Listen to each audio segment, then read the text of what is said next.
కాలుష్యం ఉండే పరిశ్రమల్ని తప్పకుండా నియంత్రించాలి, నివారించాలి.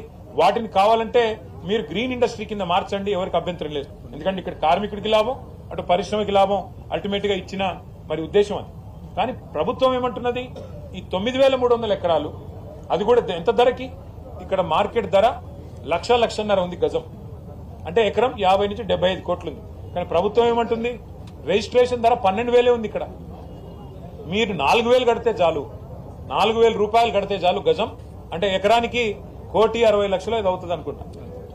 1,60,00,000 కడితే నీకు 50 కోట్ల నుంచి 75 కోట్ల విలువ చేసే భూమిని ఫ్రీగా ఇస్తా, అది తీసుకొని నువ్వు అపార్ట్మెంట్లు కట్టుకో, నువ్వు బ్రహ్మాండంగా 10 తరాలకు తరిపడా ఆ పారిశ్రామికవేత్త పెద్ద ఆయన ఎవరైతే ఉన్నారో ఆ యాజమానిగా వారు సంపాదించుకోవచ్చు అని చెప్తున్నారు. కానీ వాస్తవం ఏంది, ఇది ప్రజల భూమి, ప్రజల సంపద. ఈ ప్రజల భూమిని ఆనాడు ప్రభుత్వాలు ప్రజల దగ్గర నుండి సేకరించి, రైతాంగం దగ్గర గాని రెవెన్యూ భూములు గాని సేకరించి పరిశ్రమలకు ఇచ్చిన ఉద్దేశం ఉపాధి కల్పన, సేకరించి ఈ పారిశ్రామికవేత్తలకు కట్టబెట్టిన ఉద్దేశం రాష్ట్ర ఆదాయం పెరగాలని, అంతేగాని ప్రైవేట్ వ్యక్తుల జేబులు నిండాలని కాదు. అందుకే ఈ 9,300 ఎకరాల భూ కుంభకోణం, 5 లక్షల కోట్ల భూ కుంభకోణం ఏదైతుందో దీన్ని బీఆర్ఎస్ పార్టీ క్షేత్రస్థాయిలో పోరాడాలని చెప్పే నిర్ణయం తీసుకొని నిన్న ఉప్పల్ నియోజకవర్గంలో, అట్లాగే నిన్న మల్కాజ్గిరి నియోజకవర్గంలో మా నాయకులు మత్స్యనాచారి గారు, జగదీష్ రెడ్డి గారు, వారందరూ కూడా కొన్ని బృందాలు అక్కడ పోయినాయి. ఇవాళ మేమందరం కూడా, నేను, మా వివేక్ గారు, మా కృష్ణారావు గారు ఎమ్మెల్యే గారు, అట్లాగే పల్లా రాజేశ్వరరెడ్డి గారు, మా సత్యవతి రాథోడ్ గారు, ఎమ్మెల్సీ రాజు గారు, మేమందరం ఇక్కడికి రావడం జరిగింది. మిగతా బృందాలన్నీ కూడా ఇవాళ వివిధ పారిశ్రామిక వాడల్లో పర్యటనకు వెళ్తా ఉంది.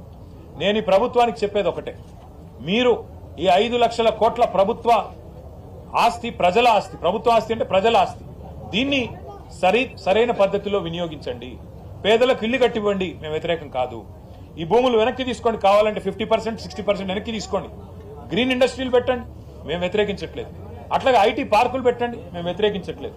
కానీ పారిశ్రామికవేత్తలకు అడ్డికి పావుషేరుకు రాసిస్తాం, మీరు ఇష్టం ఉన్న అపార్ట్మెంట్లు కట్టుకోండి, మాల్స్ కట్టుకోండి, మీరు ఎంజాయ్ చేయండి.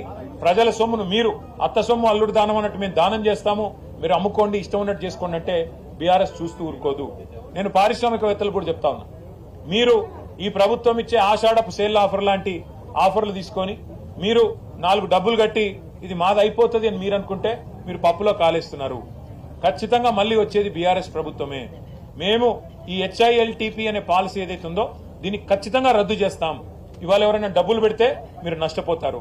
ఇక్కడ కార్మిక నాయకులతో మాట్లాడండి, వారు అంటున్నారు ఈ ప్రాంతంలో 3-4 లక్షల మంది కార్మికులు ఉన్నారు, మరి మేమెక్కడ పోవాలా అని వారు మాట్లాడుతున్నారు. అంటే నిజంగా ఒక పరిశ్రమను తరలించాలంటే కూడా కొంత ప్లానింగ్ ఉండాలి ఆ పంపించే కాడ. అందుకే మా ప్రభుత్వంలో ఆనాడు ఫార్మా సిటీ అని పెట్టాం ముచ్చర్లలో. 19,000 ఎకరాలు ఈ పరిశ్రమలు తరలించాలి అంటే అక్కడ కాలుష్యం రాకుండా జీరో ఎఫ్లూయెంట్ పెట్టి అక్కడ తరలించాలని మేము ప్లాన్ చేస్తే, ఈయన వచ్చిన తర్వాత రేవంత్ రెడ్డి గారు అక్కడ కూడా రియల్ ఎస్టేట్ దందా చాలు చేసినాడు.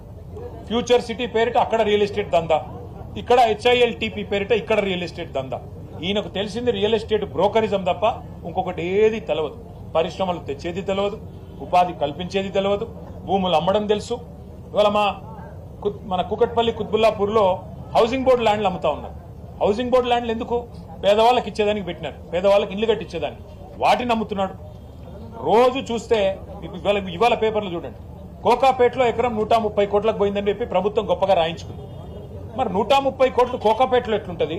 పక్కనే ఒక 15 కిలోమీటర్ల దూరంలో ఉండే జీడిమెట్ల షాపూర్ ప్రాంతంలో ₹1 కోటి ఎట్లుంటది ఎకరం?